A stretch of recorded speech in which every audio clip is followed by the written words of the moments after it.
This is Adam Justice, And Erik Krietsch. and this is the HomeKit Show. I don't know if we're settled on that title.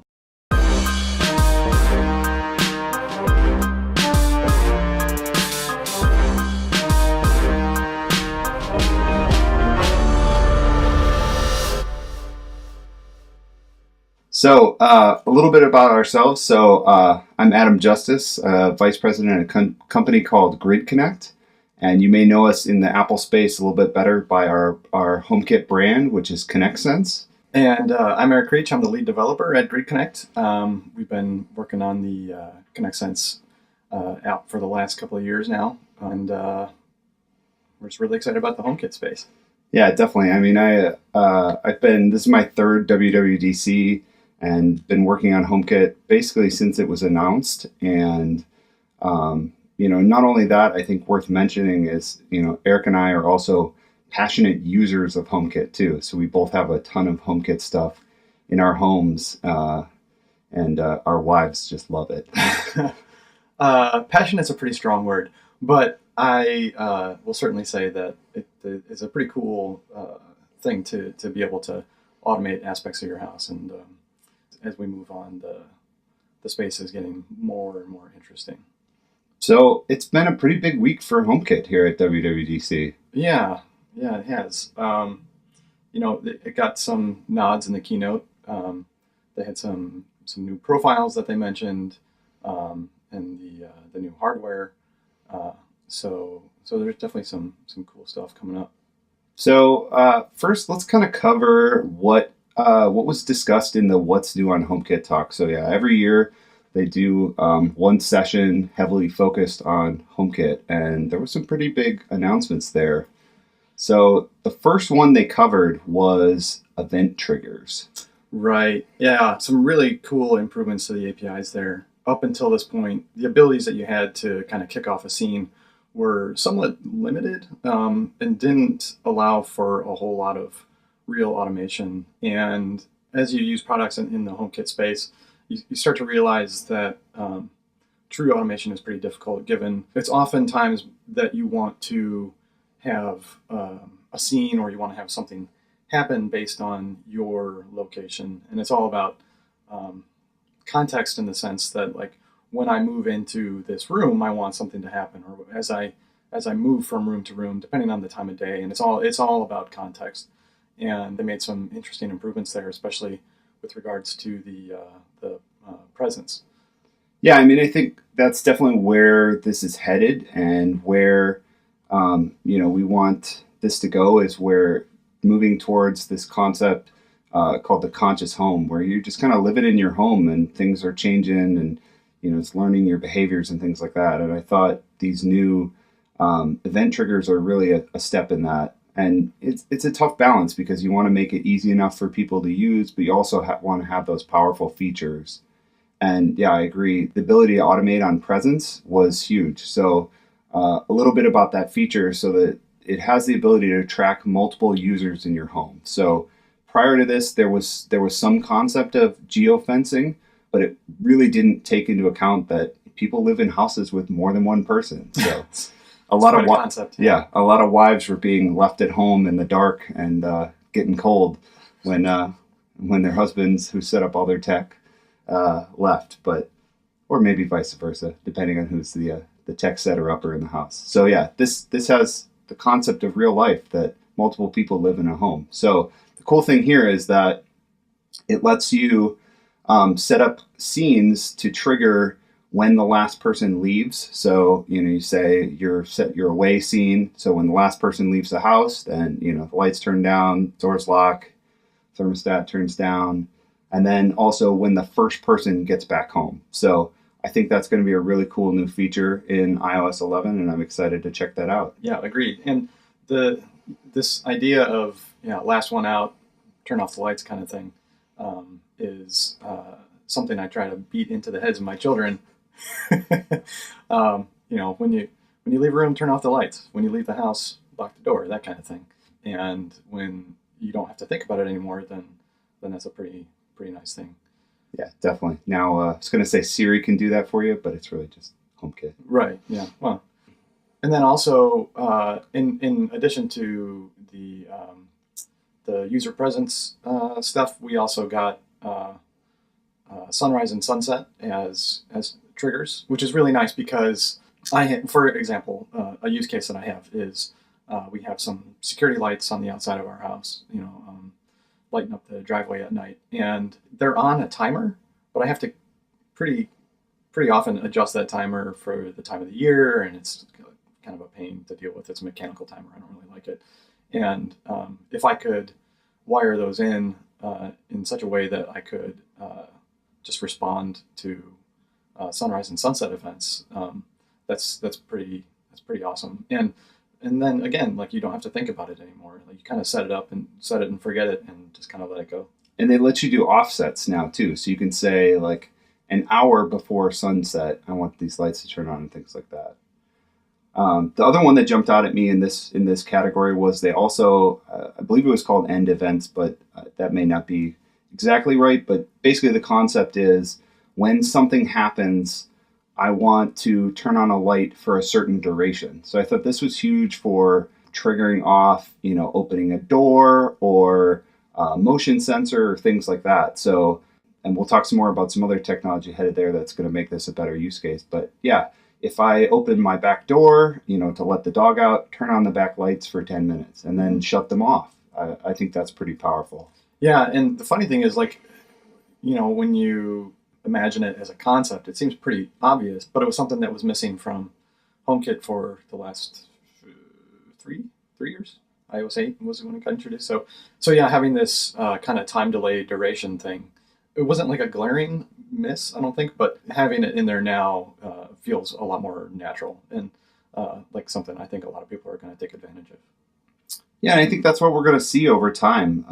Little by little, new features, creeping in there and, getting incrementally better towards, that truly smart home of the future. Yeah, and that's kind of the Apple way too, right? So, you introduce something at that first kind of version 1 level and then iterate on it over time. And before you know it, you have something really, really pretty awesome. And that's what we saw this year too, was just, making those small incremental improvements to an already pretty good ecosystem. And it makes it exciting to think about, not only what's coming in iOS 11, but what's next after that too. Absolutely. And, the things that manufacturers are going to bring to the table too. And speaking of that, they announced 2 new accessory types. So these are sprinklers and faucets. So should be some interesting things coming down the line with those new accessory types as well. Yeah, and that's another, sprinklers are another one of those like really obvious automation things. I think we don't have a sprinkler system at our home, but I believe that most of those are set up with timers, so you can set up a schedule for them to run. Yeah, we do have one, and mine's not automated yet, but coming one thing at a time, little by little. But yeah, I mean, basically with the traditional sprinkler controller, it's a really kind of dumb device, and it's a complicated interface. And you got this knob and buttons, and it's not easy. So you basically, what you do is you set a schedule at the beginning of the summer when you turn on your sprinklers, and then you never change it for the entire year. And it could end up, you're wasting a ton of water. Yeah. If you're having a wet spring like we are in Chicago right now. Well, right. And, with the powerful scene additions this year, and then combining that with maybe a water sensor or something that would allow you to detect, if it was raining, don't turn on the sprinkler. I mean, I don't know how many times you've gone past a house where you see the sprinklers going and it's raining at the exact same time. Let's not forget about the awesome feature of being able to tell Siri to turn the sprinklers on when there's kids in your lawn and you want to get them off your lawn. Right. Well, as the father of 2 daughters, yes, I approve. Before we move on, I do want to talk about faucets just a little bit, because I think it's pretty cool to like shout at the lady in the tube to turn on the faucet. How many times are you making something, or you're making dinner, or you're trying to do something with your hands full, especially when you have little kids. There's always something that's taking up your time and your hands. And it's nice to be able to do like voice control of a faucet. I think that's pretty cool. Yeah, absolutely. I think that would be a cool product. Okay, so next piece of news was that they opened the spec up for HomeKit to all registered Apple developers. So for those that don't know kind of the history here, to date, you had to be a part of Apple's MFI, which is Made for iPhone program, which our company is a member of.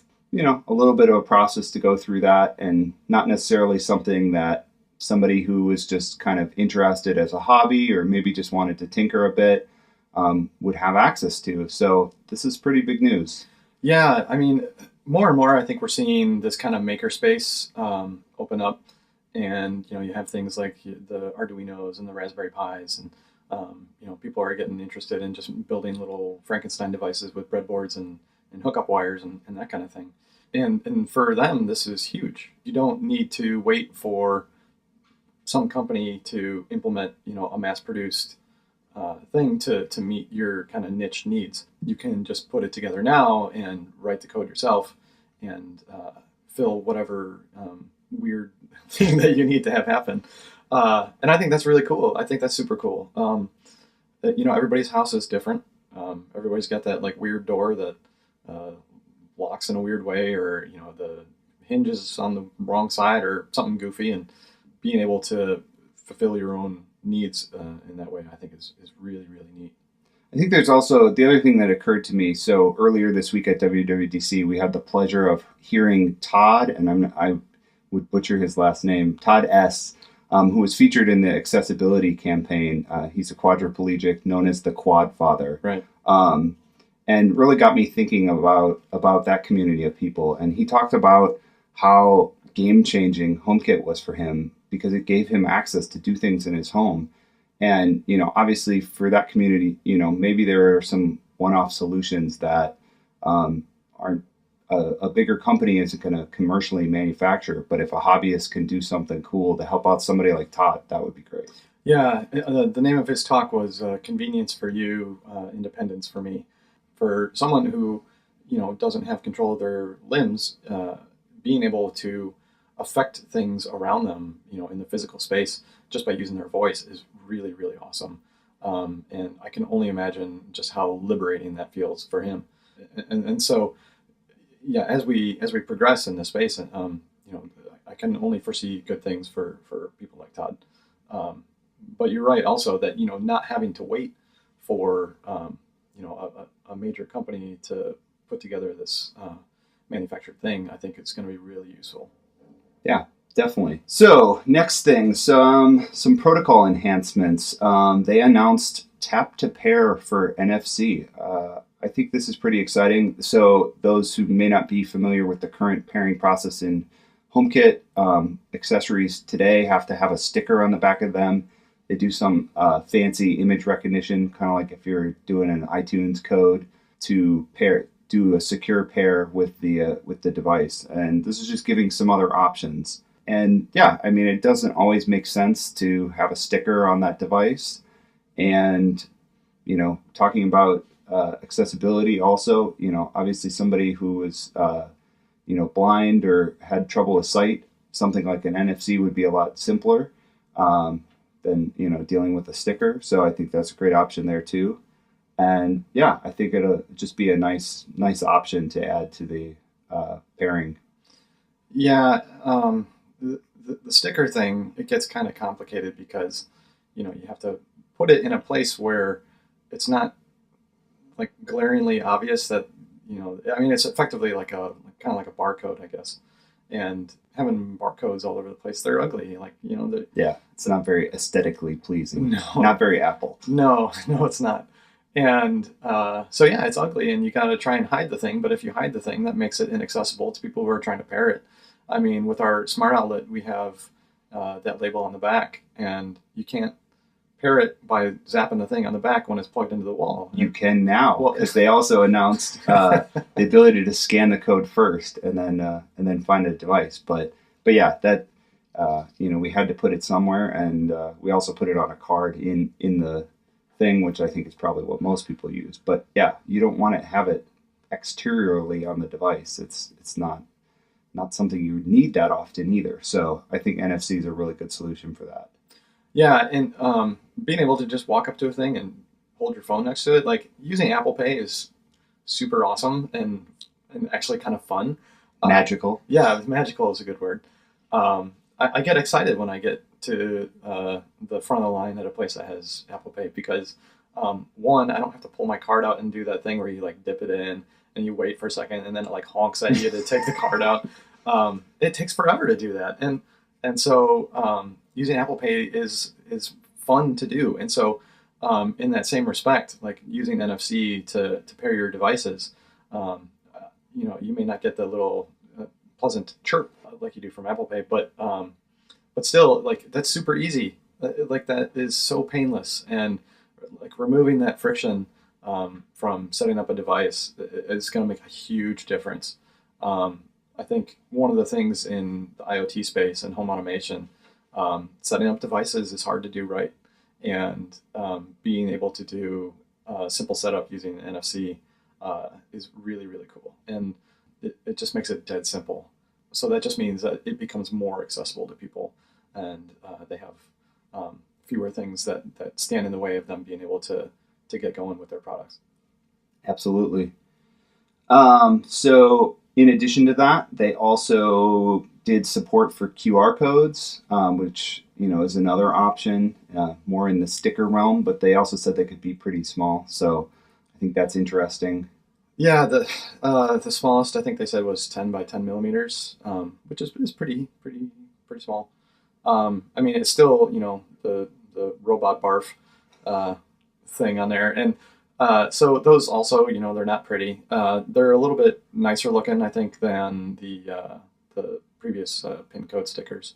It is nice to have that option, and again, I mean, you run into the same problems there that you would with a pin sticker. But the nice thing that they did was embed a setup ID inside the QR code, so it's not just the pin code, but also an identifier, so that when you zap the QR code, it automatically knows which device you want to pair with, and so you don't have to like choose from a list or anything like that. It's so they simplified and kind of streamlined that process a little bit.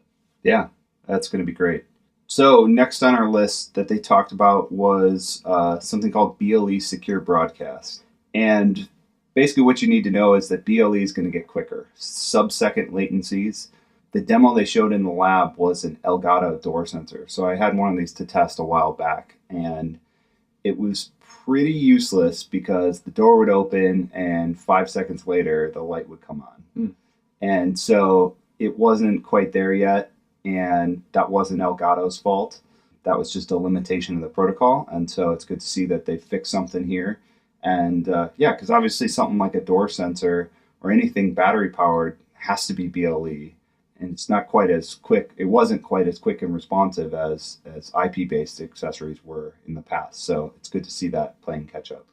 Yeah, and like you mentioned, the 5 second delay.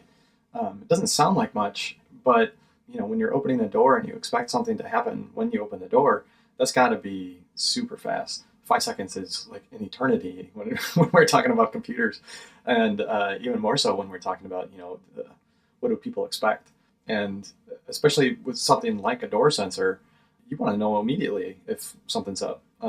If you're using it as a security sensor or something along those lines. Right. Well, yeah, and you lose the correlation with your action. You're like, why did that light just come on? So instead of actually like, oh, I opened the door, the lights came on, So I think that makes a ton of sense and should be exciting to see manufacturers put that in. And then the last one in the What's New on HomeKit, I think was also very big news, was the option for software-based authentication. Yeah. So this is really interesting. If you think about that barrier to entry for manufacturers and what sorts of things they need to do, what sort of hoops they need to jump through in order to produce a product that implements HomeKit, this helps tear down that barrier a little bit.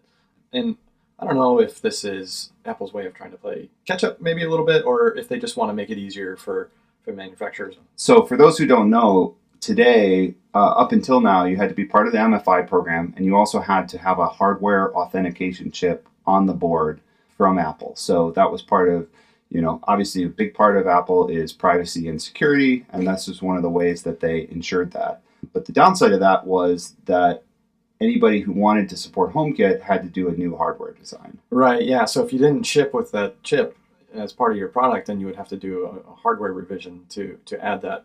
And as you know as well as I do, hardware is hard, and doing new revisions on hardware is difficult.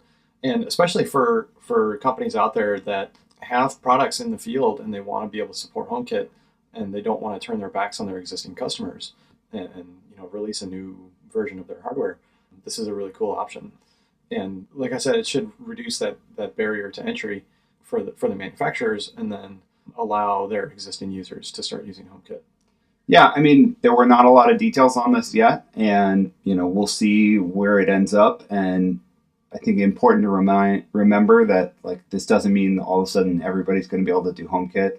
It's probably going to be somewhat processor intensive, and so you're going to have to need something under the hood that can handle this type of process. So, but in general, I would say it should be able to get more HomeKit devices out there, and possibly some of the things that you may already have in your house today will get HomeKit support in the future, and I think that's pretty exciting.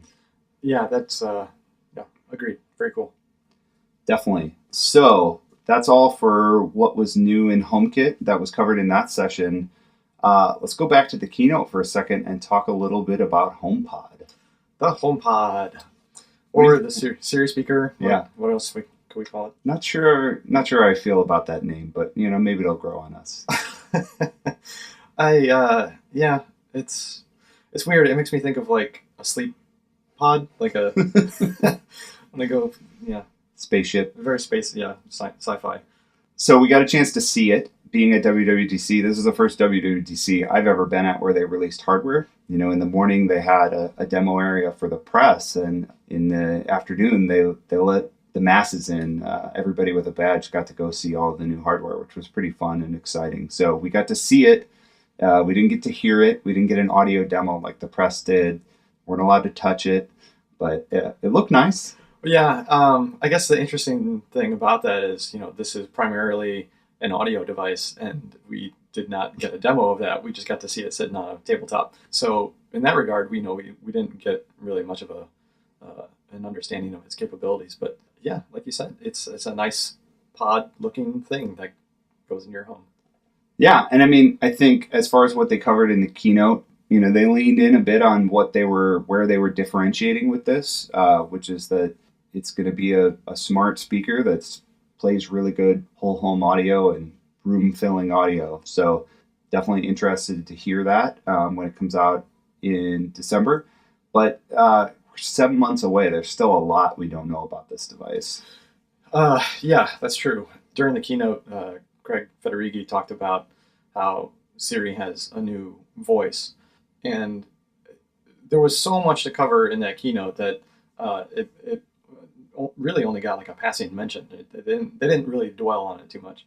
And I think with that new voice and again, they're kind of reducing friction and allowing for more natural conversations. It'll be interesting to see how people interact with this thing. Right now we have devices like Alexa, where when you talk to it, it's usually fairly simple to get it to do what you need to do, but oftentimes I've compared it to running a command line interface on your computer, where you have to type the right words in the right sequence with the right flags, and so with Alexa it's kind of a similar thing, where you have to say things in the right way, in the right order, and don't deviate from the magic incantation, otherwise it's not going to work. So because of that, it was a little disappointing to not be able to see an actual demo of the HomePod and get the chance to interact with it.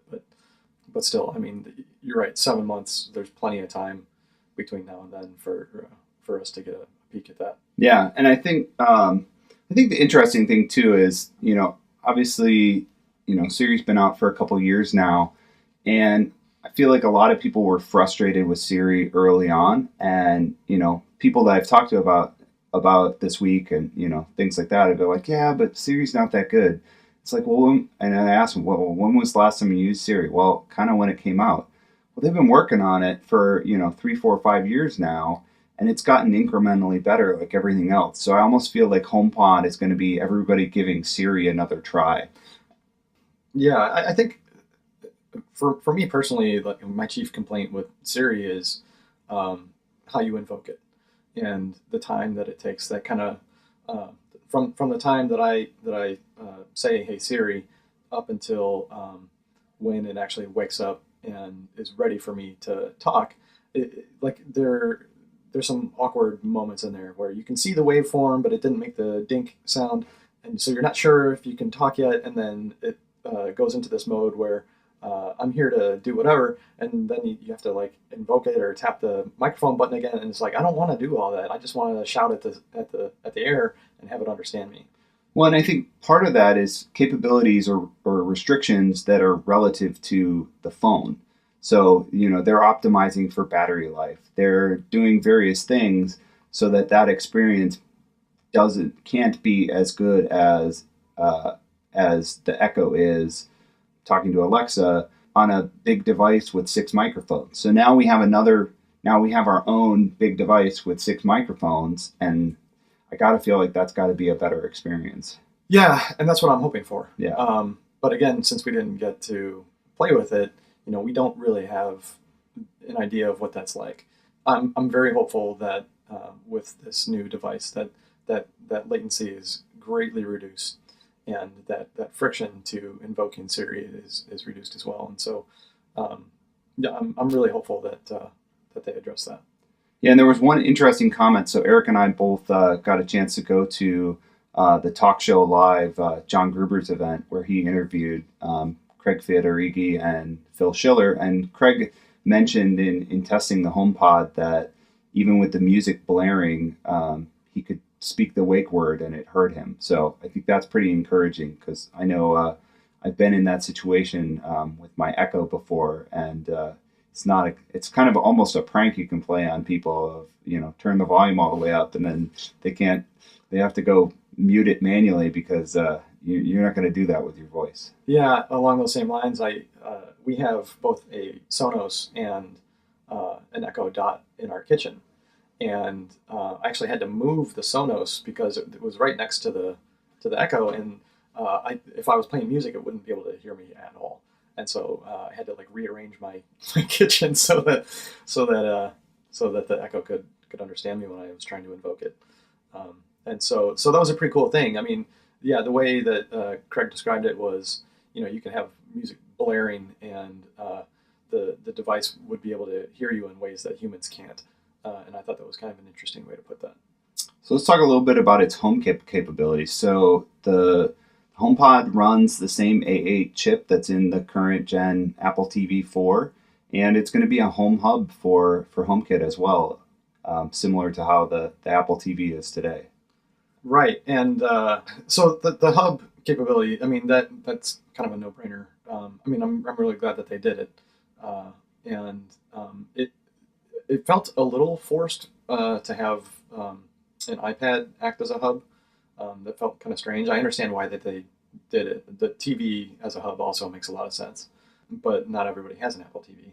Right, or that Apple TV might not be nearby where your accessories are. Like, if you have an Apple TV in your basement in a theater or something, that may not reach your door lock to be that gateway for your Bluetooth devices. Yeah, the TV is in the TV room, wherever that is. Usually, I mean, that's fairly central to the home, I would think, but everybody's house is different, and anyway, adding the hub capabilities to the HomePod makes a lot of sense, and I think that will also be another thing that if you get more than one of these, you can put them in different rooms, and you'll have more access to your devices. Absolutely, yeah, and I think also obviously they talked about a few features. They leaned in heavily on audio. They talked about a home assistant and a little bit about the HomeKit story with this, but I felt like there's still a lot more for them to tell us about HomePod, and I kind of speculated some of this might be, we got 7 months to go. If they've got some other killer features, then, what would the point have been of sharing those and letting the competition catch up over those 7 months? So, I expect, in the fall when there's another event, we're going to hear some more about HomePod and hopefully have some other exciting things to that. So you think they have some more surprises in store for us? We'll see. We'll see. 7 months is a long time in the software development world. Yeah, it is. But I mean, as you're writing software, you tend to use the last few. I guess it depends on your overall timeline, but that last little bit of time to do your refinements and your minor improvements. Getting that polish on there. So hopefully that's what they're doing. But again, they didn't show us a whole lot of what it can do, and so anything that they announce at this point will be kind of a nice surprise, I guess. Yeah, definitely. Final thoughts on HomePod. I think my general take was I'm happy Apple got in this space. I think it's good for everybody, and even if you're an Alexa fan or a Google Home fan, having another big player in this space is gonna help everybody raise their game and give us better products. So I think that's definitely exciting. Right. Well, I guess I was going to ask, are you going to get one? Yeah, definitely. I mean, at $349, I think was what they announced, right? It's a bit on the spendy side. I don't think they're not trying to compete with the Echo Dot. At $50, you can buy 7 of those things and sprinkle them throughout your home for the same price as the HomePod. Yeah, to me, it felt more like they're coming after Sonos. That Sonos has the reputation of the audio quality, and so kind of a Sonos with a home assistant as well in there. Right. Yeah. So what they really drove home was the audio capabilities of the speaker, and they had Sonos in their sights for sure. Yeah. I think I'll definitely get one. I have an Echo and I have a Google Home. I try to live all this stuff and test it and understand it and things like that. So yeah. And I'm also a big Apple nerd too. And already bought a new iPad this week. But yeah, so I'm definitely excited. I will definitely be, there, pre-order, refresh to get one day one. How about you? Are you going to get one? Sure, we'll see. We'll see. I'll try to work that into the old family budget. Yeah. I'm definitely interested in it as a product. Like all these things, I have cautious optimism about it, but I don't tend to be a pre-order guy unless it's something that I'm really excited about. And I'm honestly having a hard time thinking about the last thing that I pre-ordered, before it was released. That's not me. I'm Mr. Early Adopter. Mr. Pre-order. Well, we're going to need one for work too. We got to have one for our work. Well, naturally. Yeah. I mean, we've already got the couple of Sonos. So we need to get those out of there and replace them with some HomePods. Cool. Anything else to add? In general, I think it's been a really great WWDC for HomeKit. It feels like one of the strongest since it was originally announced. I don't know. Any more thoughts? Yeah, I guess one of the things about the HomePod specifically is there's no mention of developer support, and so I'm kind of curious what's going to happen there. I wouldn't say that skills are Alexa's strongest feature, but it is nice to know that it's easily accessible for developers to get something in there. And Apple not mentioning that during the keynote, it doesn't strike me as like a glaring omission, but I was, I guess, kind of surprised that it wasn't even mentioned at all. Well, obviously there's Siri Kit, and they opened up some new categories for Siri Kit, and that's kind of how they're supporting it so far. I think one of the reasons for that, a little bit, is that Apple supports a ton more languages than Alexa does. So Alexa supports like 2.5 languages. It does like English UK, English British, and German. And Apple actually supports like 20 plus languages across the world. So obviously, doing that kind of voice assistant stuff across all those languages, it's a lot more work.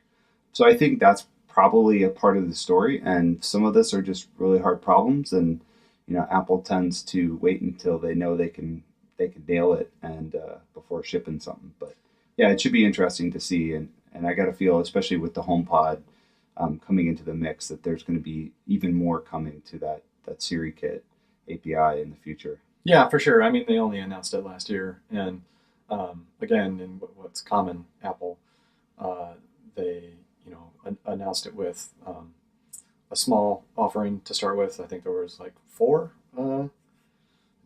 different classes that apps could interact with Siri like that, and then this year they announced some new ones, and I'm certain we'll see more in the future. So yeah, well, I mean, we'll see what happens. But going back to the talk show with John Gruber, and something that I think Craig said was, it takes time to do things right. And so I think as a user, I certainly appreciate that Apple takes its time to really nail the experience. And so if that means we have to wait a little bit, that's fine with me. Okay. So hope you've enjoyed us talking about HomeKit. Obviously, this is kind of our first go at this. We'd love to hear your feedback. What are some other things you'd like to hear us talk about and subjects to dive into? Erik, tell everybody where to find you on the internet. You can find me on Twitter at Erik Krietsch. It's a doozy. ErikKrietsch. And then I'm at Adam Justice on Twitter. Thanks for listening. Bye.